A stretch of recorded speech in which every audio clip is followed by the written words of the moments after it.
Welcome, everybody, to Catfish Weekly, presented by Catfish Clothing, along with the Dr. Tim Lang. I'm Lyle Stokes. Cindy is here to spin the Rig Wrap prize wheel. And, Doc, did we have a great time at Monsters on the Ohio? Yes, we did. Man, it was a little bit chilly down there. No, a whole lot chilly. We had a great time, though. We always do. That's one of the fun events that we go to every year. We had a blast at Bass and More. Jim Sheila and Chef Brandon cooked up a feast for all of us. We had a really good time. David Teresa won the reel. Had a hard time getting Teresa up there to do an interview, but I think she's glad she did. Yeah. It was a lot of fun. What's that? That was a 7,000, wasn't it? It was a 7,000 Abu Garcia Catfish edition.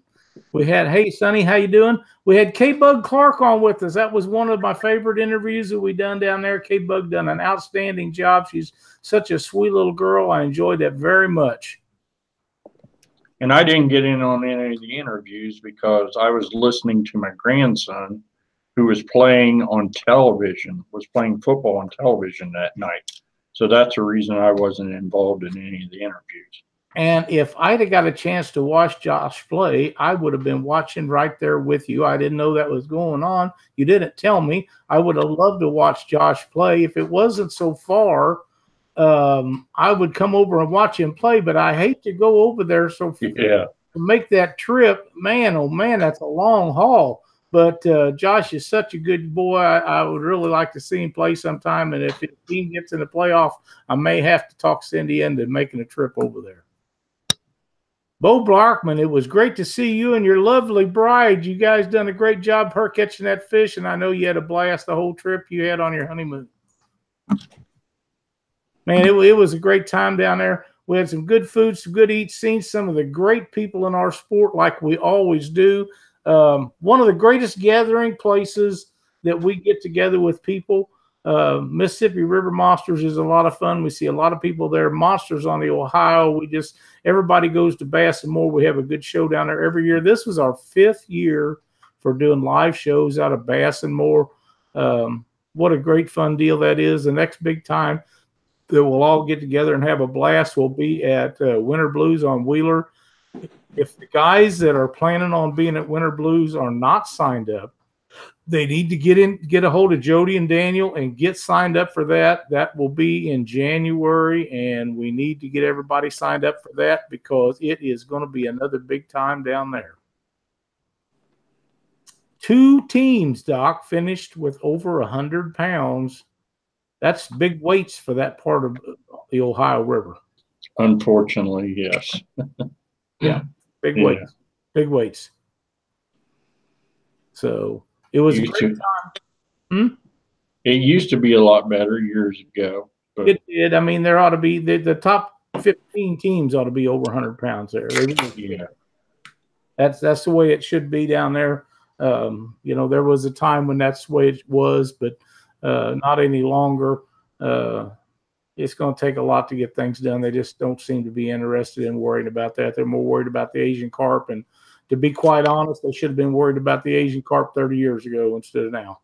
Yeah. But it is what it is, and they're never going to get rid of them. They need to be more concerned about what is at hand, and what is at hand is eradication of the catfish. But until they realize the mistakes they're making, then it's not going to help anybody. Enough with that. We've seen a few big ones come up right beside our boat, too. Yes, we did. Yes, we did. But, we had a plan, Doc. You and I had a plan, and I think it would have worked. But it's extremely hard to sit there for extended periods of time waiting to get locked through when we know we need to have bait in the water. Yeah. It ended up not being a good call, but, hey, that's the way it is. Patience was not on our side, was it? No, we were both getting antsy. Actually, I think all 3 of us were getting antsy. Well, we knew we had to get bait in the water. You're not going to catch any fish sitting in front of that lock waiting to get locked through, and we knew we had to get some bait in the water. And that might not have been one of our better calls, but we all knew we had to do something besides sit there. There wasn't nobody in front of that dam sitting there with the bait, with their rods up in the air, not catching no fish, not even doing anything. So we made an educated guess, and as it turned out, it didn't work out very well. But I still think in my mind it was the right thing to do, and we'll see next time. Maybe we'll do it, maybe we won't. I don't know, but uh, it's just nuts to sit there that long and not be trying to catch something. Yeah, it's driving me crazy. I know that, especially knowing that Dale Kearns and Rob Benningfield and Larry Muse were all in front of us. That's right. That's right. And as cold as it was, I wasn't going to try to outrun them. No. So, all right. Well, hey, guess who we got on the show tonight? Hey, we got a great one on the show tonight. We got Jamie on here, Captain Jaime. She is from Pennsylvania, and she has got a heck of a boat. She catches flathead, channel cat, and some bass, I understand. Jamie, welcome to Catfish Weekly. Thank you. Thank you for having me on, guys. I appreciate it very much. I've been hearing about this boat you got for some time, and I've seen some pictures. I even posted a picture of it up on our little promo for you today. And I would like for you to tell us about how you got started and your boat and how people can get a hold of you and all the stuff you do. I know you do some different things a couple times a year in different places and things like that. Okay, well, I'm all over the place, so I keep busy, I guess. But I guess primarily my main focus is going to be catfishing charters on the Susquehanna River here in Pennsylvania. That's kind of my main focus. That's going to be from the time they start biting good, like May, usually right up till the end of November. We'll see how it goes this year because it's getting cold fast. Not sure how long the solid bite's going to hang on for us here. But that keeps me real busy over the summer. I also run charters for smallmouth bass. The Susquehanna is a great bass fishery. And then in peak flounder season, I'm also a licensed captain in Maryland and Virginia.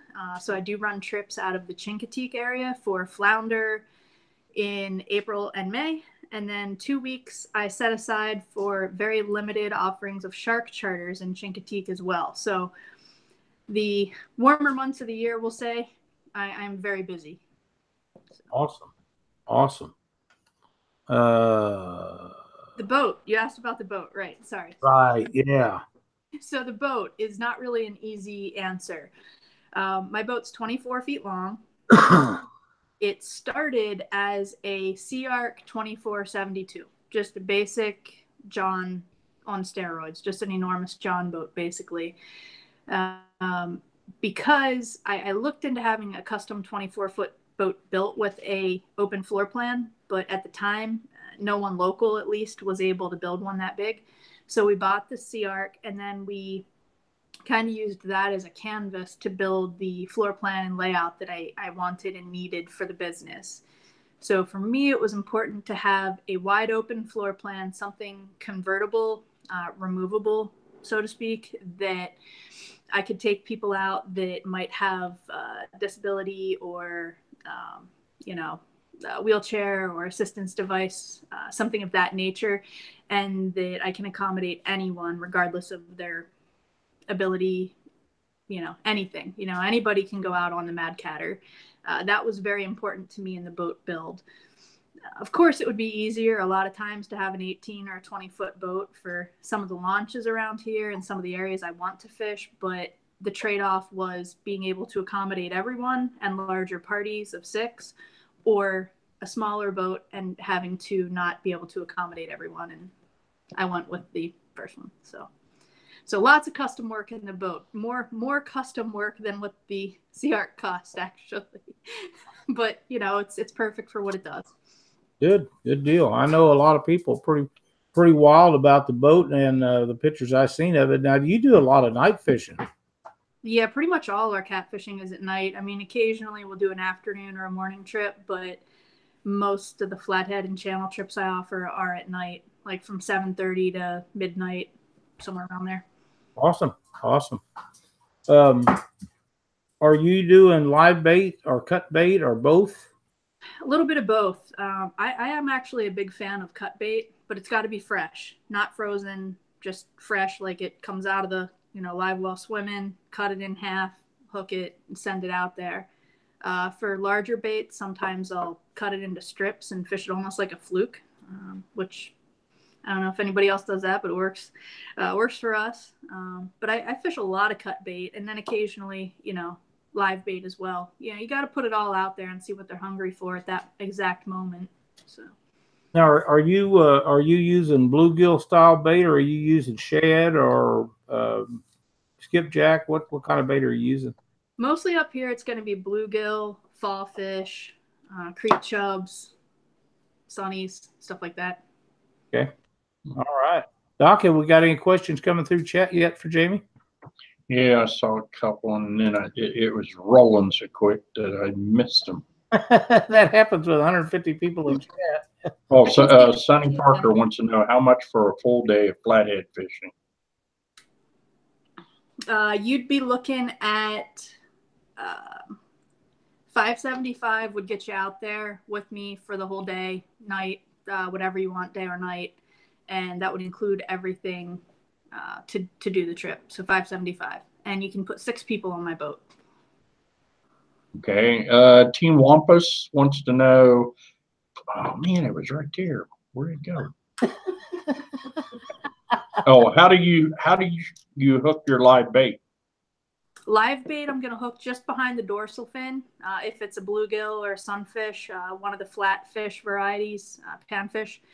If it's a fall fish, or if I'm fishing with a smaller channel cat or a bluegill for bait, because flatheads love to eat smaller catfish, I'll usually hook them right in front of the tail, closer to the tail. Northwoods Angling wants to know how much for a hug from you and Doc while Luke Hinges, them hugs for you, big boy, are for free. We don't usually give them away. Doc and I usually get a couple bucks a piece out of them. But for you, Luke, my man, they don't cost anything. What kind of rig do you use? That's from Ed Romero. Well, I actually have a couple examples here in my rig wrap. So a little shout out to rig wrap. I got my whole There you go. Heck yeah, man. That's one of the new Rig Pack 60s, too. And I've got it pretty packed, too. So that's awesome box to keep stuff in, isn't it, Jamie? No doubt. Makes life so much easier. So this is one of my rigs here. This one is just going to be circle hook, beads, rubber beads, rattle, inline float, if everybody can see what I'm doing here, and then swivel on the end. And that's going to be one of the rigs that I use. Awesome. And then I also have kind of jumped on the rattle float bandwagon. They go by many different names, so I don't want to just pick one. But I've been doing some experimenting with different styles.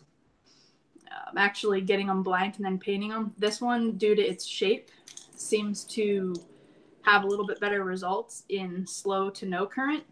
Just due to its shape, it wobbles a little more.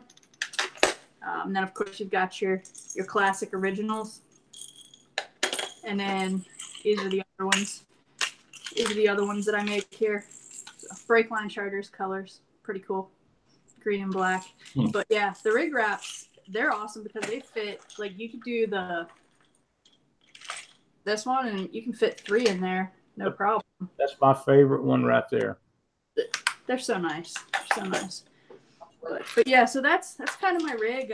As far as hooks and stuff goes, I mean, I've been doing some experimenting with different hook options. Dale's homemade tackle. Dale's my guy. He's got everything I need for catfishing. So I call him and I just say, hey, I need this or that. And he's got the Team Catfish stuff. He's got Hooker's terminal tackle. And what I do, I'm a little OCD. I'll tell everybody right now. I'm very organized with my fishing tackle. Not so much with my house, but my fishing tackle is very organized. but I have a bunch of different hooks, and I don't know if you can read my little labels here, but I label everything. I do some different tests and figure out which ones I like better under different circumstances and whatnot.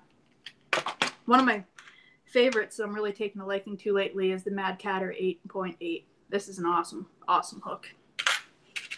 So. Very organized. I like that. I use the Sharpies to label my stuff, whether in my Rig Pack 60 or not. Works out really well. And if you decide that you don't like one product or the next, you can take some rubbing alcohol or some acetone, wipe that off, and relabel them and go again. And that makes it very easy and very handy to do. Jamie, I think it's about time we spun the old Rig Wrap prize wheel. Sounds good. Yeah. If you would give me a number between 1 and 5, we'll pick us out a winner and see if we can get them a decent prize here tonight. Wait, am I supposed to do that? Yeah, just pick me out a number between 1 and 5. 3. 1, 3. 2, 3.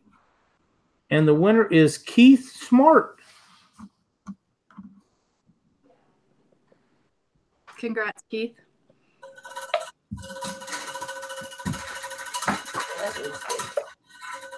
Wait, I got one to be pushed down. Demon Dragons. Sweet. Very nice. Keith Smart, if you will contact Captain Scott Manning with Demon Dragons and tell him you want a pack of Demon Dragons on Catfish Weekly, he will hook you up.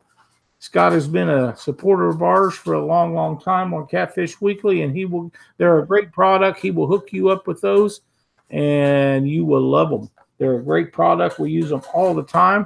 We used them over the weekend, didn't we, Doc? That's right. Yes, we did. On every rod. Every rod. So thanks for watching Catfish Weekly and playing the Rig Wrap Prize Pool game. Jamie, that was a really good presentation on your hooks and stuff. And those rig wraps make things, I don't know, I would think being in your position as a guide, getting things rigged back up in a timely fashion would be nearly as important as it is as a tournament fisherman to get everything back in the water as quickly as you can so your clients can get back on fish. That's the way it is with tournament guys. The faster you can get bait back in the water, the better chance you have of catching more fish. And I would think it would be the same with a guide. The faster you can get bait back in the water, the better chance your clients have of catching more fish. So I can see where rig wraps is very important to you. Absolutely. Absolutely. And the thing that, that until you spend a night on the river with people that, are inexperienced or have very little experience with fishing and being on a charter boat and everything, is you're not just, worrying about fishing. You're also worrying about the people. So, I've got a lot of distractions and a lot of things going on. So, yeah, it's nice to just have everything pre-rigged and just tied up and ready to go real fast. I gotta tell you, I was such a holdout on the river. That's exactly what Glenn just posted. I was probably one of the biggest holdouts there was. I can just keep using my little baggies. They're fine. Oh.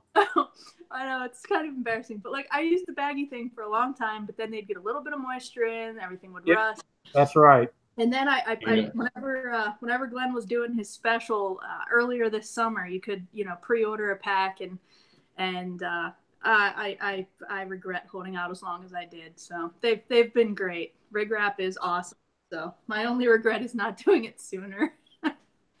Sonny Parker wants to know, what's the average size flathead and channels in your area? Let's see here. I'm going to tell you our state record's 48.6. So we don't have them as big up here as a lot of people do, where the flatheads have been around forever. I usually tell people our average, what to expect. Pretty common on the charters is 8 to 15, 8 to 18 pounds, somewhere around there. It's not uncommon to catch a fish over 20. It's a little less common to get one over 30 and a little bit less common to get one over 40, but they're in there. They're definitely in there. We've caught a lot of nice fish. So I'd say, somewhere 8 to 15 pounds probably. Yeah. Now, is there a lot of wood in the river that you're fishing? No, mostly rock. We have a very rocky river. Really? Yeah. There's a lot of rock. Is there mud involved with it, the rock, or is it solid bottom? No, there's mud too. Yeah. Okay. It's kind of an interesting thing for people that aren't from around here. If you wanted to look up Fort Hunter or, Susquehanna River Statue of Liberty, that's probably the best visual indication of what our river's really like, because you can see all the rocks above the surface there. But really, that's the majority of the river that we can't see as well. So it's a very rocky river. Jamie, there was a question in chat, and I can't find it back again, but the gist of it was, do you think the demon dragon being close to the hook or being further away from it, do you think it being close to the hook interferes with the hook set? No, I do not. Not at all. I mean, one of my friends ties his super close to the hook, closer than I do, and he's got great results. I mean, I really don't think it matters. Okay. I like mine up close. I know Doc had some destroyed tying them so close, but yeah, they were eating them.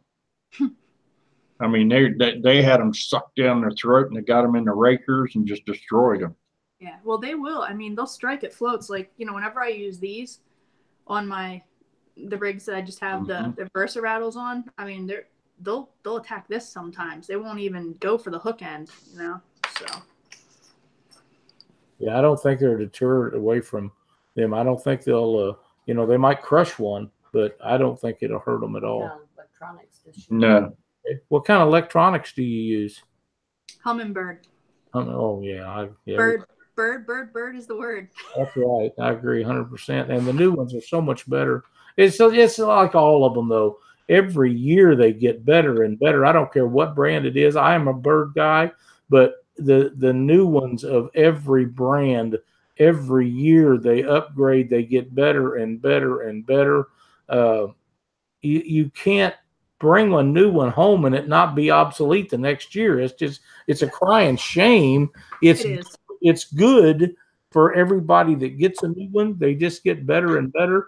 But my gosh, it's terrible that every year they're so much more superior than they was the year before. I mean, it's just unbelievable how much better that they are. My 998s and 1198s and stuff like that, I thought they was just such a great piece of equipment, and they're still good. They still work good. But this Helix 12 is just far superior, and it's just unbelievable the difference. Every time we get a new one, it's better than it was the one before. So, and I know Doc, he can say the same thing about the Lowrance, can't you, Doc? And the new one's so much better than the other ones. Yeah. Oh, yeah. And I mean, every year, it's like Ford versus Chevy. Both of them, man, when I seen that Helix 16 that was on John's boat, I was drooling over that thing, man. There were some nice images on that thing. Yep, there is. I mean, it's just crazy, and it's going to keep doing that way as long as we progress, and every bit of the technology keeps gaining every year. It's going to continue to do that. It's a good thing, but it sure gets in a lot of people's pocket. Mine included. Oh yeah. But it's good for the sport when things increase and gets better and better all the time. Jamie, do you prefer anchoring, dragging, drifting as your way to fish specifically? Well, if I'm fishing a river, I anchor. I don't really do any bumping or anything in our river. I do anchor in the river, but if I'm on a lake, I could leave my anchor at home and I wouldn't even miss it. I never anchor on still water. I'm a big advocate for keeping the bait moving, whether you're using current to do that or drifting, whatever you need to do, but moving bait's better than stationary bait, hands down. So right, a little bit of both. Okay, awesome. Hey, Doc. Yeah. Do you have all the chat loaded up? Not yet. I'm headed that way. That'd be awesome. I think it's about time to pick out the first person that will be added to our holiday spectacular. You didn't send me that list, did you? No, I have not. I have been really, really busy Send today. me your paper and I'll look at it and make sure it ain't the name. But Cindy has that under control.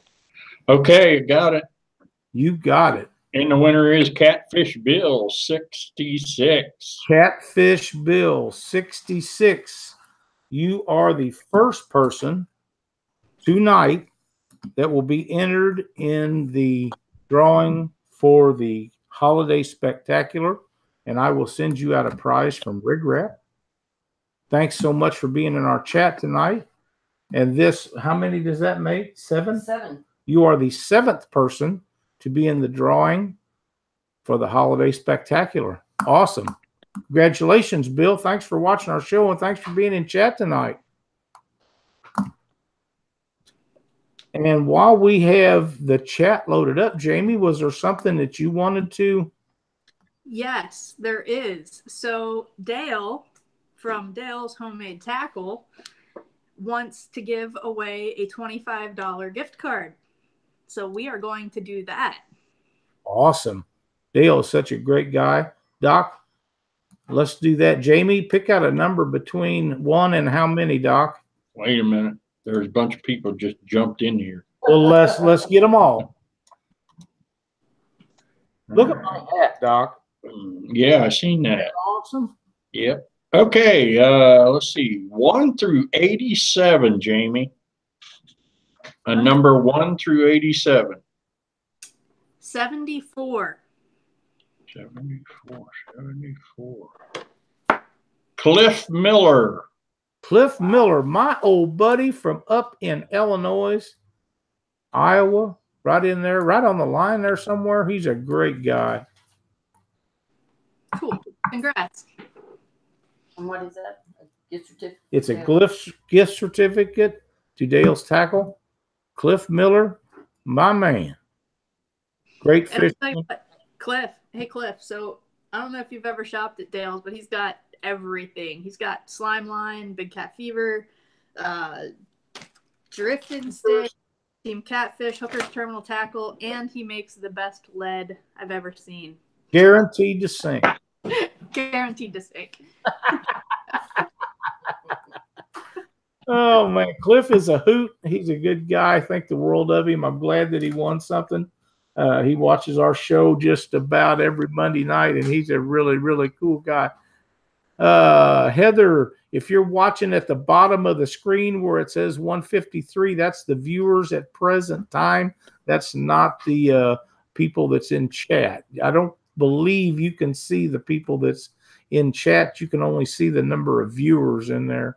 I think that the only way you can see chat is to be only Doc and I can see the number. That's Administrator.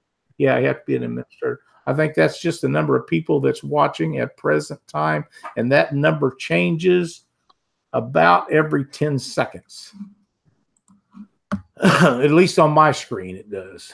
But I get to see some stuff that a lot of you guys don't see. So yeah. All right. Hey, I just remembered something. Okay. Shout out to my grandkids. I got Brandon, Zach, and Mara Day watching, and Greg Lang watching. So, hey, guys, I remembered this time. Man, I had such a good time over there visiting with them kids that night. We was over there. We had a really good time. It was a ton of fun. Great family you got, Doc. I really enjoyed visiting with them. Do we spin a Rig Wrap prize wheel the second time?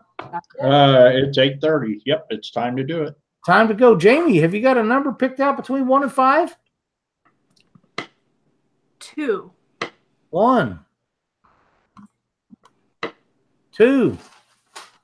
And the winner is Tommy Wilson.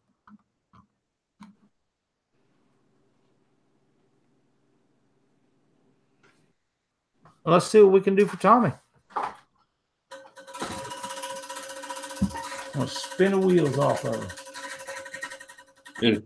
That thing's rolling tonight. Yeah, it is. Cindy must have been doing pumps with her arm or something. I had to. Well, it wasn't because she was catching fish, because that didn't happen. That's for sure. We tried, though. Yeah. Bum Supply Shack. Mud Bum Supply Shack. You need, what was the name? I done forgot it.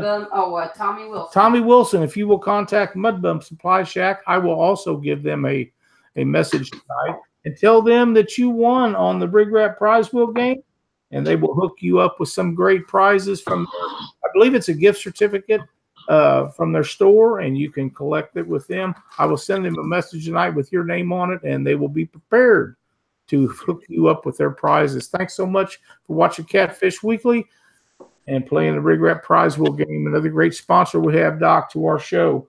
Yes, it is. Jamie, Justin Herr wants to know, what lake do you fish, and do you fish Raystown?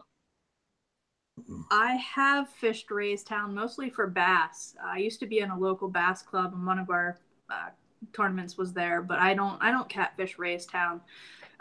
Whenever I'm fishing lakes, it's usually traveling. I like to fish Lake Anna and Smith Mountain. They're two of my favorite lakes to fish for cats. But around here, I'm mostly just on the Susquehanna River. Now, is there a lot of current? Yes. I mean, this summer in particular, the river's been higher than average all season, and we do have a considerable amount of current in the river. I mean, it can get real low too and slow, but this year in particular, it's been fast. Now, have you noticed any change in your catch rate due to more current versus less current? I think it's been an outstanding season. If you get out there and fish it, the big thing is ducking for cover, doing what the fish are doing, hugging tight to the shore, getting behind the islands.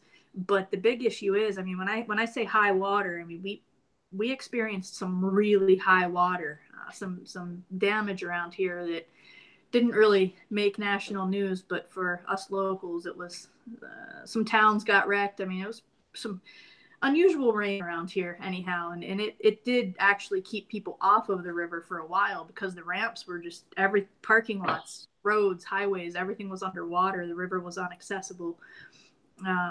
But when you could get out, being high and muddy, I mean, I love muddy water for catfishing.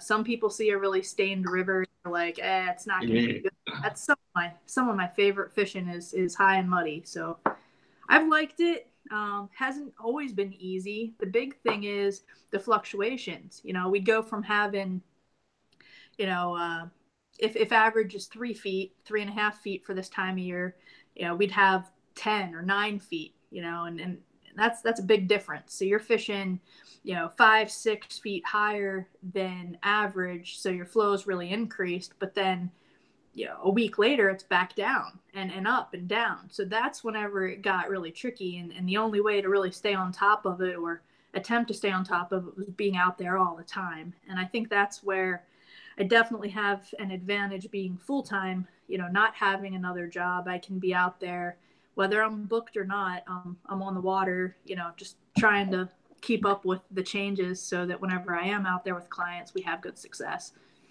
So, okay. Hasn't always been easy, but surprisingly, it's been a good season. Glenn from Rigger wants to know, how deep do you normally fish for? Oh boy, it depends. It really changes. I mean, sometimes I'll sit in 3 feet of water. Other times we'll fish 35 feet.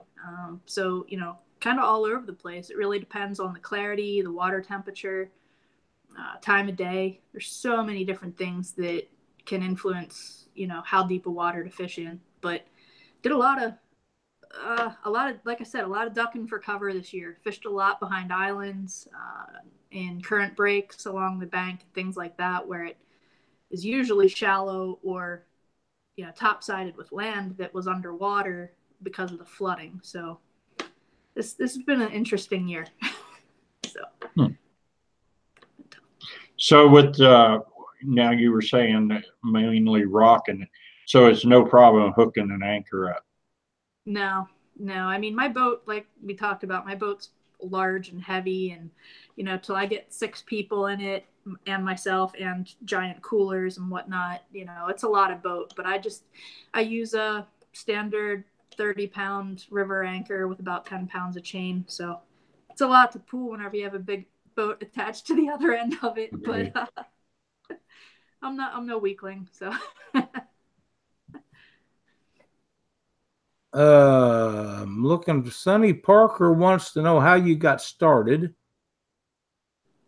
well, I mean, I started catfishing with my dad and grandpa and our neighbor Dave, a good family friend, whenever I was just little, you know, way too young to stay out as late as we did. I know Mom wasn't always happy about what time we'd get home at night.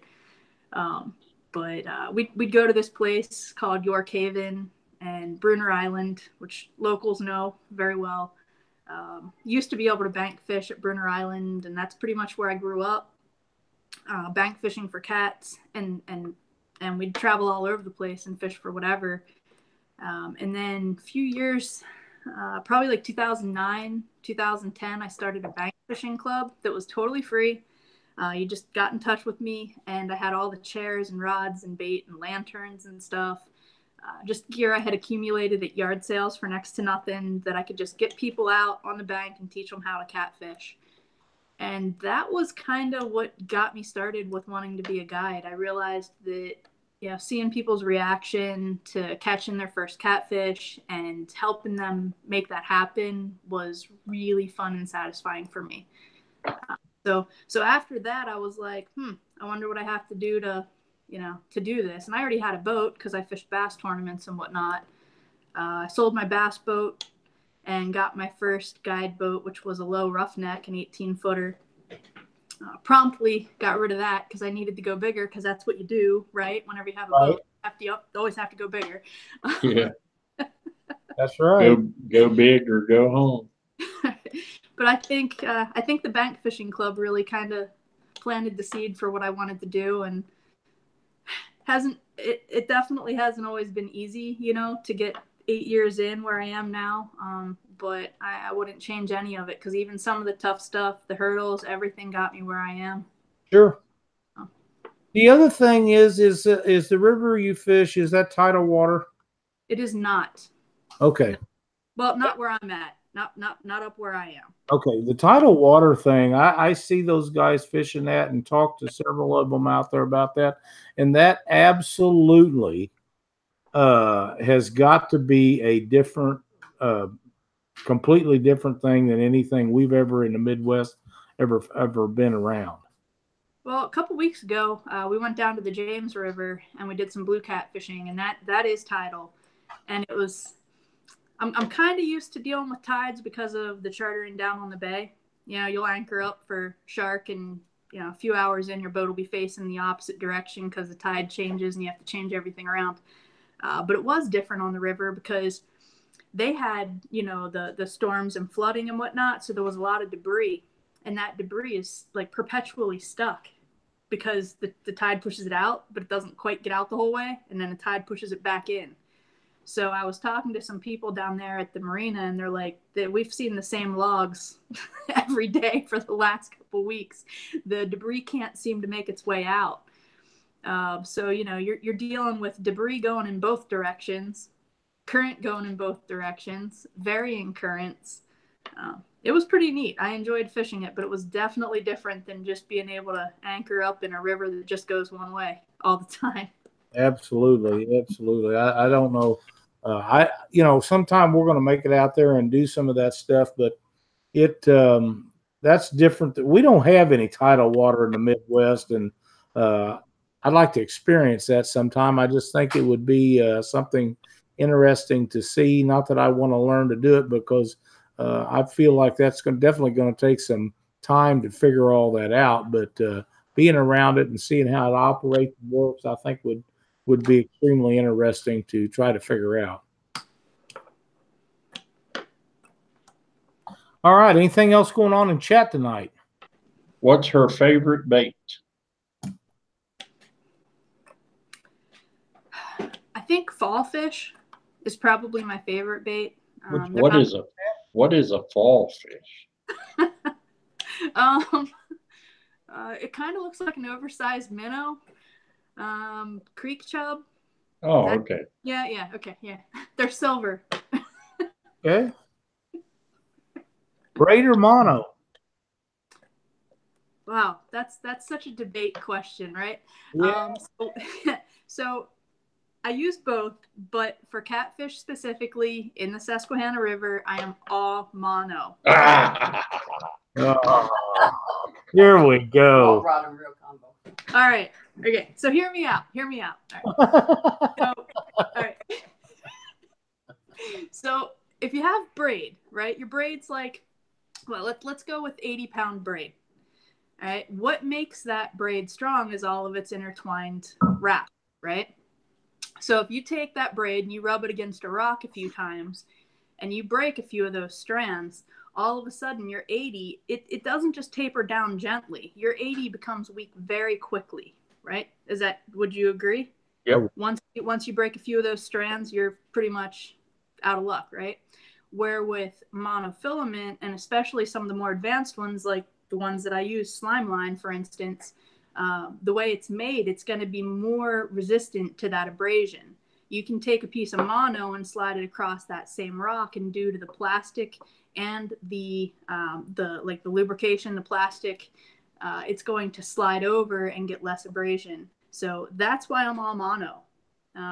When I got started, I went down to Santee Cooper and I drift fished with captain down there, David Hilton. I'll give him a shout out. I don't know if he watches this or not, but I spent a lot of time with David and he taught me a lot. Super, super good guy. And he was all braid. He was all braid. And everything I learned down there was braid, braid, braid. So I took everything I learned there and I brought it back here to the river. And I had so many break-offs. It was just, it was just giving me headaches how many break-offs I was having. And I'm like, how can I be having all these break-offs with this 80-pound braid? And then I switched to 40-pound mono and caught the same amount of fish and didn't have any break-offs. So I am mono. Now, if I'm fishing grass, if I'm fishing, weed beds, lilies, stuff like that for bass, I'm braid. So I do use both. They both have their applications, but for me in a rocky river, it's all monofilament. I'm so disappointed. Well, I love it.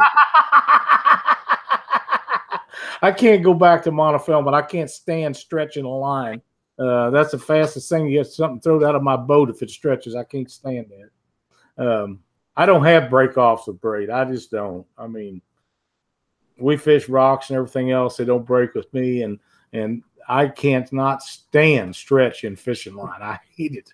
There's no reason for it. And I love my braid. I just can't go back to monofilament. Now, if I'm catching bait, it wouldn't make any difference, but not for catfish. I just can't go back. And I know Doc loves his, and I know you love yours, but I can't do it. I can't do it. I really like the slime line. It's great. 45 years, I did nothing but big game. And then that slime line come along, and it's a game changer, at least for me. It's great line. It really is. And for years, I would not let Cindy use braid because I was afraid she'd get her hand in the wrong spot, not knowing that lose a finger or lose a hand or a wrist. That stuff, if you get it wrong, it will take you in two. He was afraid I couldn't cook for him if I lost. That might have something.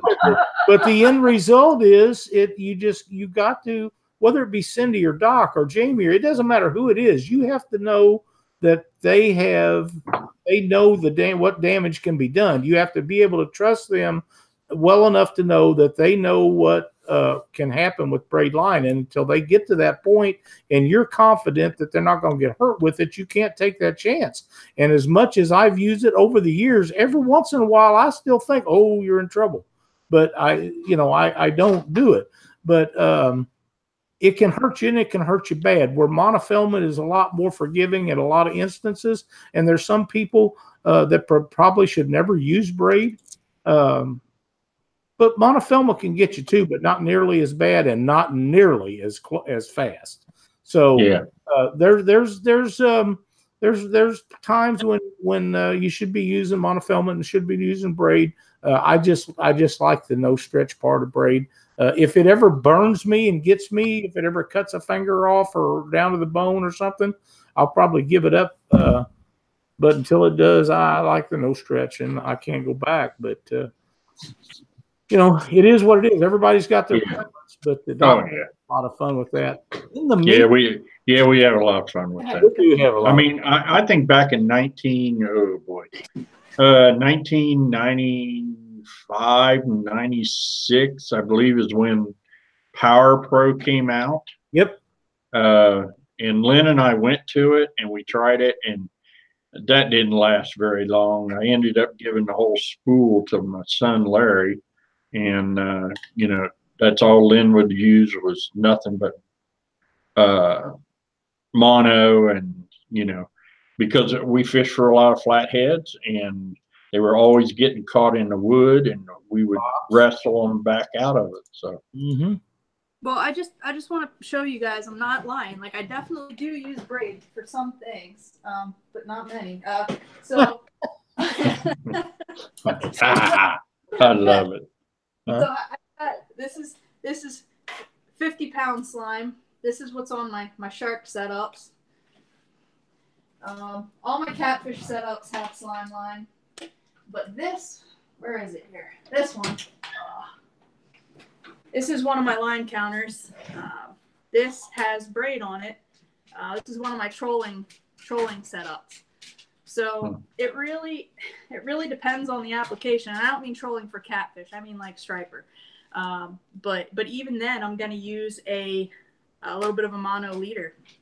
So when it comes to line capacity, you can't beat braid for sure on that. I mean, there's no way to get more line going braid, but because mono's thick. Right. Yeah, it is. Sonny Parker wants to know what kind of braid you was using. What's that? Sonny Parker wants to know what kind of braid you're using. I use Suffix 832. For now, I'm keeping my fingers crossed and hoping that Slime Line comes out with braids someday. It'd be nice because I like everything I do, but we'll see what happens. Yep, I've got a 3,500 yard spool of 832 Suffix right here. I really like it. It's very good. It is, but just like when it comes to monofilament, if you haven't given Slime Line a try, they just came out with the clear stuff fairly recently, and then of course they have their high vis, and you can get it in bulk spools too. Mm-hmm. And I am pro staff with those guys, which is a huge honor, and I love them. But even before I used this stuff, and I'm very, very happy with it. I mean, you can't have any doubt in your equipment whenever you're guiding or fishing tournaments. I mean, my paycheck counts on these people's success. I got to tie a really good knot. Every time somebody gets a big fish on and they don't know how to hold the rod, and they're reeling upside down, and the rod's laying upside down on the gunnel, and they're struggling. I had a guy one time stop reeling a fish because he got tired and he wanted a drink. Really? Absolutely. Okay, so whenever you're dealing with, the rookie, fisherman, general public will say anything can happen. This guy, he had a nice big fish on, and he stopped. He laid the rod down on the edge of the boat, and he said he needed a drink. I grabbed it quick. We did not lose it, but you'd be amazed what happens out there. But I can't have any doubt in my equipment, and that's I used to use the big game myself. Then I switched to Suffix. And then when I found Slime Line, I never went back to anything else. So. Yeah, it's a really good product. I tie a lot of leaders with their 50-pound. I wish they had some 65 or even bigger for that. But now you do have something to tell us about that. Yeah, I do have something to show you. So, as I said, being on their pro staff is cool. It also gives me an opportunity to try some stuff out before it goes on the market. They did come out with their clear 50-pound, which is great, and I started tying my leaders with that as well. But they just came out with something new, and it is going to be available very soon. It is a heavy cover leader line, and this is the 50-pound. It ties awesome. Your snells, really good for snells. It doesn't have that rebound property that you get from some heavier monofilaments. I know you obviously can't feel what I'm feeling, but you know, this is the 50-pound regular slime, and then this is the 50-pound leader. So you know, a little bit different. I'm not sure how they do it, but it ties awesome. So that's very exciting and should be available here soon. Keep your eyes open for the heavy cover leader line from Slime Line. I'm anxious about that. You was telling us about that before show. I'm really anxious to try some of that. And you also get to use their rods, which is a really good benefit for you and them both. Yeah, for sure. I use them everywhere. I mean, we use the heavy action for shark.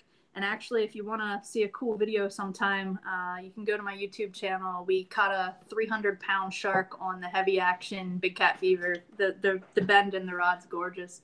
Awesome. I use their spinning rods. Yeah, the medium heavies, we use those down on the James. And then for the Susquehanna, I'm really liking the new medium action. This is definitely, without a doubt, my new favorite fishing rod. Cool beans. They do a lot of good stuff for us, and we really appreciate Tony and Caleb. They're really good guys, and they sell a fire out of their products, and we really appreciate everything they do for us. In the meantime, Jamie, what do you say we spin the old rig wrap prize wheel again? 1 through 5? 1 through 5. Let's go with 5 this time. All righty. 1, 2, 3, 4, and 5. Winner is Dale Crossland. And we'll see what we can get for Dale.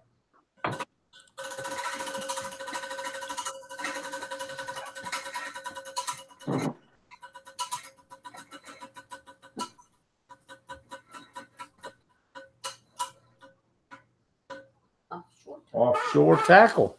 Dale Crossland, if you will give me a message after the show tonight on Catfish Weekly, either through our Facebook page or through catfishweekly.com, and give me your shipping address, I will get you something out from Offshore Tackle. Thanks so much for watching Catfish Weekly and playing the Rig Wrap Prize Wheel game. Offshore Tackle, another one of our great sponsors for our show. Thank you so much. They want to know. Yeah, they want to know what your YouTube channel is.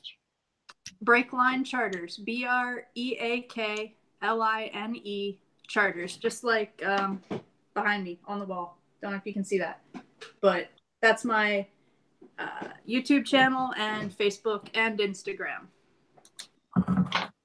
Breakline Charters. Okay. All right, got that question. Something else, if I have a minute here, that I just wanted to touch upon is scent attractants, because we do fish for channel cats up here too, and that's kicking bass. I don't know have you guys ever heard of kicking bass? Mm-hmm. Yeah. Okay. Well, I'm a faithful user of kicking bass. The 3 that I use the most of is the shrimp, the standard catfish, and then the anise shad. And I'll even use this for flatheads.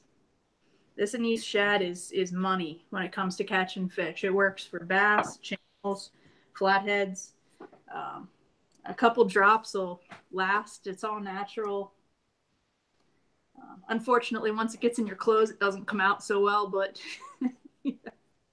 it definitely works good. So if you're looking at all the different attractants out there, I would say one to look at is kicking bass.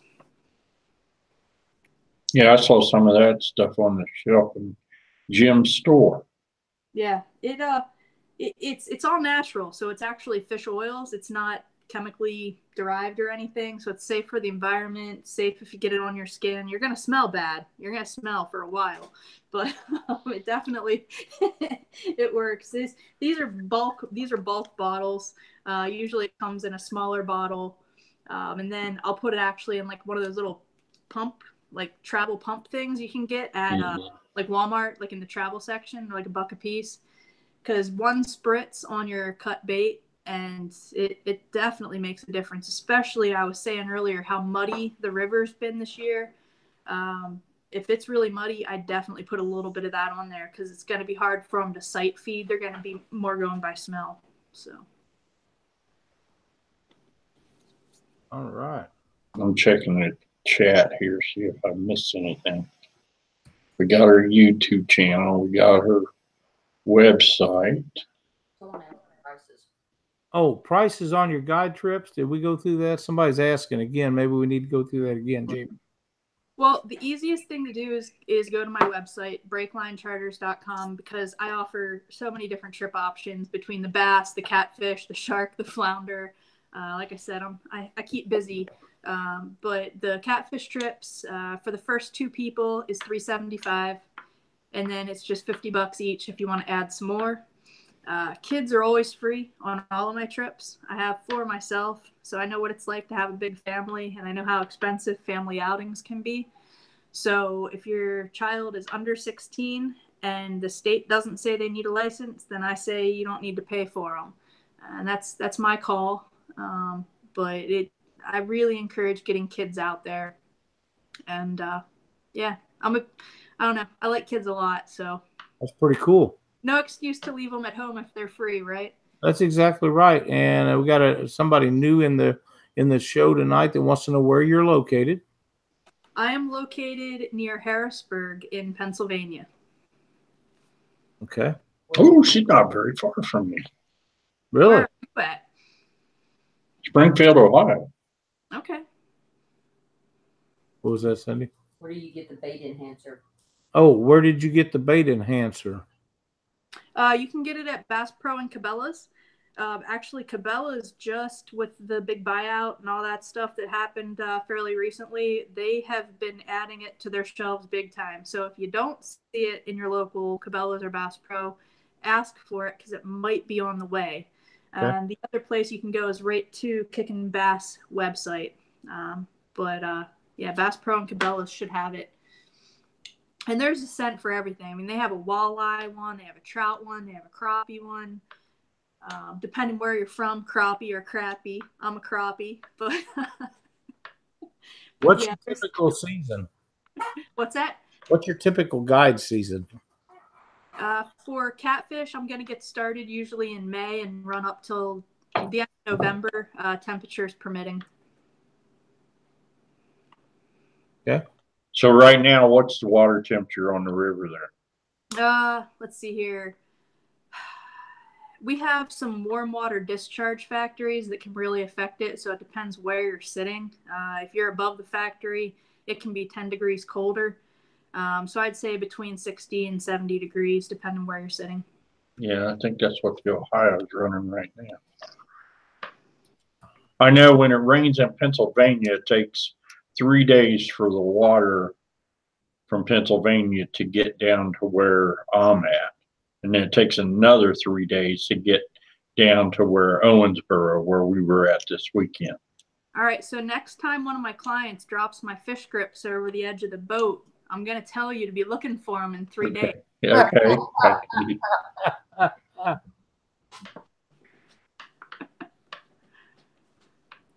Yeah, because Tim lost a pole, so I'm looking for it right now. I'm waiting for it to come down in All my right. area.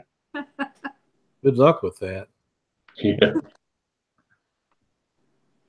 They usually get hung on about everything else. Jamie, did Dale want to do another a giveaway on a? Yeah, he wanted to do 2. So let's do another $25 gift card giveaway for Dale. Are you all loaded up, Doc? I'm getting there. All righty. Sprung that one on me. Yeah, you know how I am. Will you stop?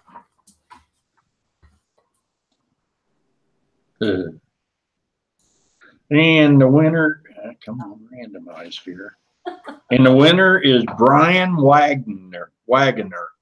Brian Wagner. Wagoner. Awesome. And Brian, you get a hold of Dale Tackle, and he will hook you up.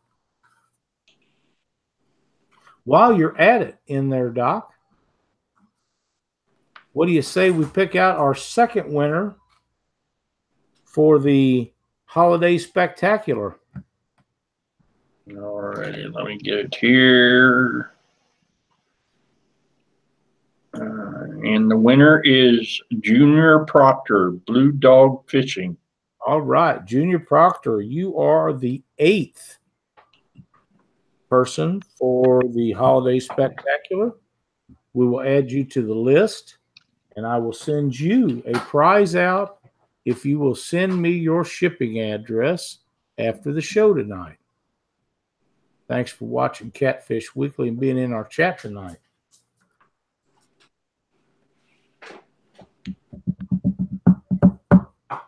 Wow, that thing is flying now. It really is. It's rolling right along tonight. If you guys have any more questions for Jamie, now's the time to get them in there.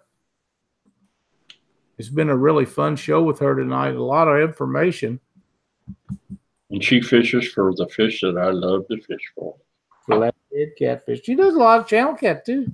And you like them too? You can't. Yeah. Yeah, the fight of a channel cat, they're just so fun to fish for. Oh, yeah. Yeah, especially if you're on a lake and dragging for them. Man, they just, especially when they drop a planer board in behind the boat and it disappears. Yeah. What boards do you use? Offshore tackle. Okay. I use Zach's. I like them. Oh, Zach Royce's? Yeah, I've got a set of those. Yeah, they're nice. I got a set really early on whenever we first came out with them, and then I ended up getting a second set. It's nice, and you know it's funny because I even use them when I'm anchored sometimes. Like if I'm yeah, we've done that. Yeah, yeah. We do that on Mississippi with the big board. Yep. And actually, we've caught them. Last year, I had a dove moment on the Mississippi River. I was looking right at the board, and it disappeared. And I lie on Cindy or in the boat, and I'm looking around, and what are you doing? I said, trying to find my board. And here Blue had hit it and took it under, and it hadn't loaded up the rod. So well, it's funny. Yeah. What's your biggest flathead so far, Jamie? What's that? What's your biggest flathead so far? 44 and a half. That's a great fish. Yeah, the funny thing about the boards, I don't know if the ones that you use, Doc, have them, but there's a spot in the top of Zach's boards for a glow stick. So I'll stick a glow stick in there, and we're out there middle of the night, and I've got this big wide board spread and rods out the back, and it never fails. Like I always get text messages like, "What is that beside your boat?" Because not a lot of people up here run them, and I have not used them a night and not had someone ask me what is going on with your boat, because I've got all these little glow sticks all around us. It's kind of funny, but it's exciting. I mean, clients love it. It's like watching a little sailboat out there. All of a sudden their glow stick starts wobbling, and then it's down under the river, and they're like, wait, what? It's cool. Well, what I like to do, and this is really good, is I use red, because we got Whisker Sticks as one of our main sponsors here on Catfish Weekly. Well, he's got a red one and he's got a green one. So I put those out on the side, and it makes my boat look so much wider. People stay away from me because they think something big is coming towards them. And it's my boards that are spread all the way out. So I've used that trick. I want to try those Whisker Sticks sometime. Oh, they're really good. You'll love them. That's what I've heard. They last a long time. Yep, 440 some hours. You need to get a hold of him. Right. Tim says you need to call me. So you need to do that. You'll be happy you did. All right. Great product. Yeah, I love doing that trick on the lake. Well, I'll send them boards way out. There's that red one out there and that green one. And them boats, they'll be coming down through there, and you'll just see them start moving out, and then they you look up and they got binoculars out and they're looking at you in the dark and saying, "How wide is that boat?" That's a good tactic. Yeah. Because people never give you the room they're supposed to. No, Never. And people like to run over my boards. I get nervous about that too. So. But you put a whisker stick on there, a green and red one, they don't come nowhere near them. Ah, that's good. Dustin Fall wants to know what kind of rod rack you have. So I had my rod rack built custom, and it is welded to the boat. So welded to the boat. Yeah, it's not coming off.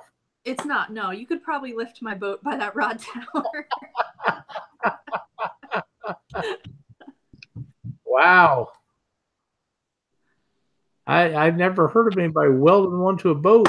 That's awesome. Well, we built the rear deck. So the first one we built out of steel, and a really good family friend of mine does steel welding. So we kind of laid it out and put it up there, and I used that for a little while just to make sure I liked the height and the spread and the layout and everything. And then once we got it all dialed in and had the final customization done to the boat, we just had it built and just welded right flush to the deck. So it's kind of a composite unit at this point. Yeah, I guess they tigged it right to the aluminum. Yep. That's awesome. Very nice. First time I ever heard of anybody tigging one to a back deck, but hey, it's not going anywhere. They're not going to steal it, that's for sure. Oh, and I'll tell you, like whenever my jet pump gets clogged up with leaves, because I run a jet, I don't run a prop.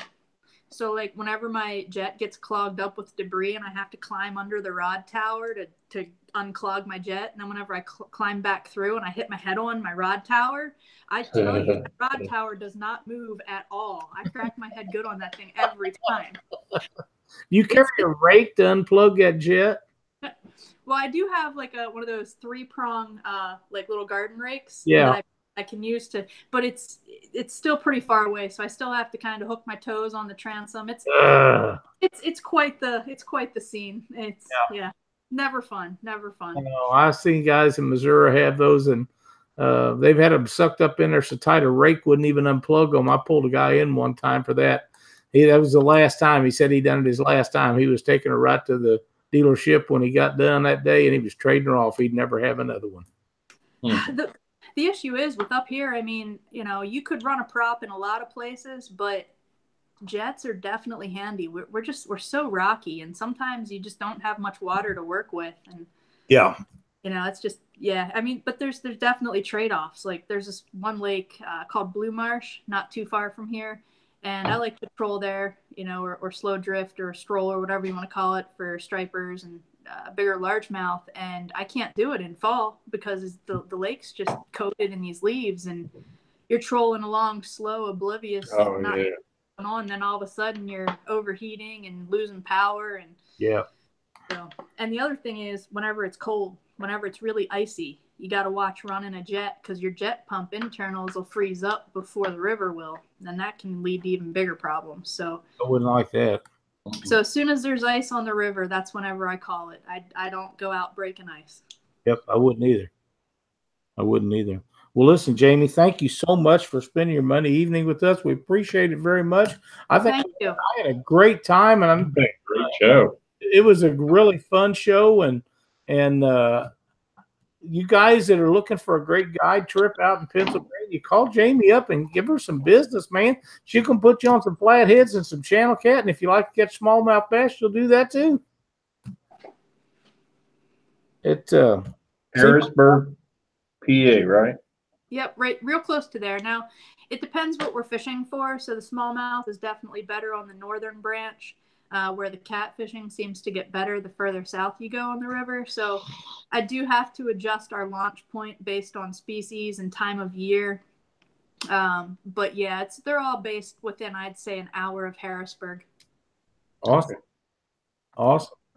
Thank you guys for having me. Really appreciate it. Oh, it's been great. It's a fun show. I knew it would be, and best of luck with your guide service. I know it's running into the slow time of the year for you, but maybe you'll have some good weather to make a few more trips this year, Jamie.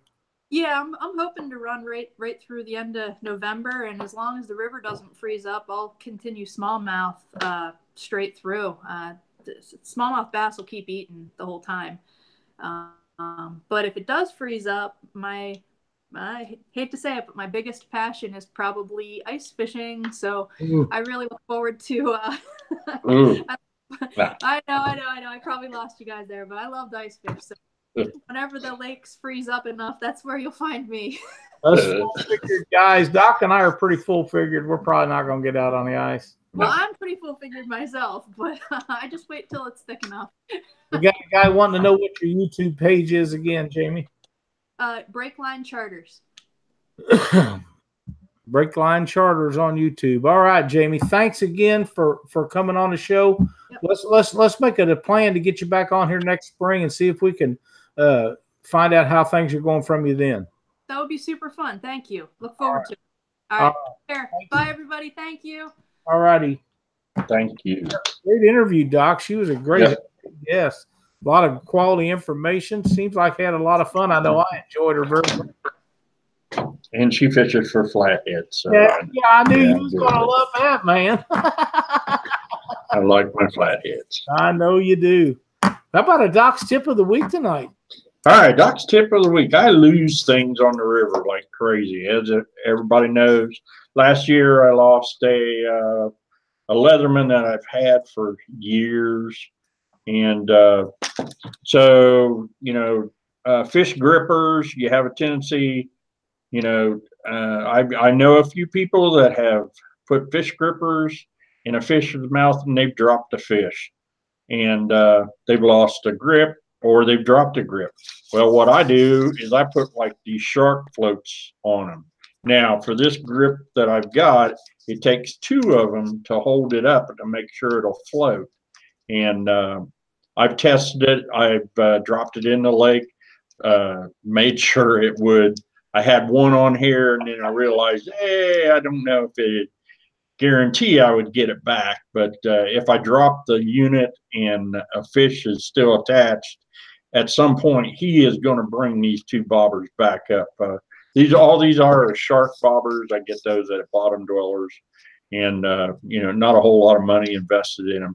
But that is one way to make sure that you get your stuff back. I put them on like my fish grippers, my needle nose pliers.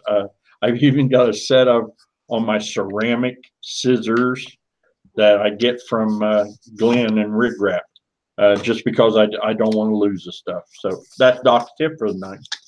Another great tip, Doc. And for all you guys that watches Doc's tips, Doc crawled in the boat for pre-fishing Friday, and he brought the gulu that he had told us about in a tip some time back. And I got to tell you, that's a pretty neat little project. It's just about this big a square in a little bitty old case, and it will charge his phone. It'll jump cars. It'll jump boats if you get one that won't start.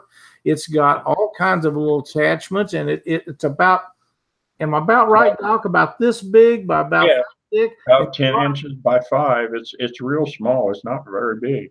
Yeah, and he brought that in the boat with him and laid it up on the dash of the boat so he could charge his phone mainly. But anything else that would have happened in the boat that needed a charging or a jump start, it had all kinds of attachments. Yeah. Pretty cool little tool now. I was quite impressed with that, and I'm not sure we even used it unless you used it to charge your phone. But it just goes to show that when he tells you about a tip, he takes it to heart because he uses the tips that he tells you about himself every time we go out. So pretty cool stuff. I was quite impressed with that. David, no, they won't keep me afloat. That's the reason I always wear a life jacket. No. Okay. But yeah, everything's good. We had a blast over the weekend. We didn't do very good in the tournament, but very good time. Damn, it was cold, Doc. Yeah. Yeah, I got a little bit of sniffles today. Cindy was taking cold pills on the way home. Yeah, and I took some last night. I really didn't feel like I needed to, but I come out here and I'm like 140 some messages behind by the time we got home, and I don't know how many emails. I haven't even got through about half of those yet. Everything was way, way, way behind, like it always is whenever we're gone for a few days. And I fell asleep in my desk chair, believe it or not. And when I woke up to take the dog out, she had laid a couple of cold pills on my cup that I drink out of. I drink coffee out of this. When I was drinking adult beverages, I would drink adult beverages out of it. I don't do that anymore, hardly ever. But iced tea and Mountain Dew and stuff like that, everything I drink out of that, coffee included. And she had left a couple of them on the top of there. So I took them babies. I went out and walked the dog. And when I come back in, I was already sleepy. So I just went to bed. But it all went over good. I had a great time fishing, Cindy. I did with you, Doc, as we always do. Yeah, we had a good time. Next time will be better. If not, we'll still have a good time. That's right. You know, it's just it's part of the things what we do is we have a good time. And I want to let you know that next week, the 22nd, Dale Dunaway from Dale's Tackle is going to be on the show with us. All right. That ought to be a fun time with Dale on here. Dale does so much for all kinds of stuff with the catfishing industry. And he'll be a lot of fun to have on the show. We'll talk about how he got started and all the stuff that he does for the sport of catfishing. And I think we'll have a great time with him on here. And I don't know what else we're going to do. Now, the week after that, we're going to have Catfish Bill on the show with us. And Bill's going to be a hoot. He'll be on the 29th. And that should be another fun show. So you guys be prepared for that. And we'll still be pulling out names for the holiday spectacular. And we got a bunch of cool stuff coming up. We're booked all the way through November, except for the last week of November. And we've already got shows booked through in December. So we got a bunch of stuff fixing to go on. Plumb up through almost through Christmas. So we're going to have a bunch of good shows coming up for you. So stay tuned. Anything else you got for us, Doc? Nope. 85 thumbs up. Winner of the Monsters on the Ohio was Dale and Matt Kearns. Willie and Stacy Smith were in second. That Dale Kearns and Matt, they done a bang-up job on Monsters on the Ohio. Only two-time winner to that tournament that I know of. I'm pretty sure that's what Aaron said. Yep. I never did hear who won the boat. I don't know who it was. Congratulations to them. Dale Kearns, a hell of a fisherman. Willie and Stacy. Willie is a great fisherman, and Stacy is the queen of the Monsters on the Ohio this year. Good on them. They didn't hardly fish anywhere away from the boat ramp, was my understanding. Great job for them. They two teams that caught over 100 pounds. Great job. Willie's a great fisherman. He really is. Oh yeah. He's tough everywhere he goes. Great guy. Yep, super nice guy. And Stacy's just crazy as she can be. She's got us almost kicked out of a couple of motels. Yes, yeah. So much fun. You can't have it. Especially when there's wine involved. Yeah, that's a fact. That is a fact. But thanks, everybody, for watching the show tonight. We appreciate the thumbs up. Please like and subscribe. If you want to get in on the holiday spectacular, you have to be subscribed to Catfish Weekly, and you have to be in chat, so be sure to do that. Go to catfishweekly.com to sign up for the Rig Wrap Prize Wheel, and we will see you next Monday night on Catfish Weekly. Next Monday night live. See y'all next week.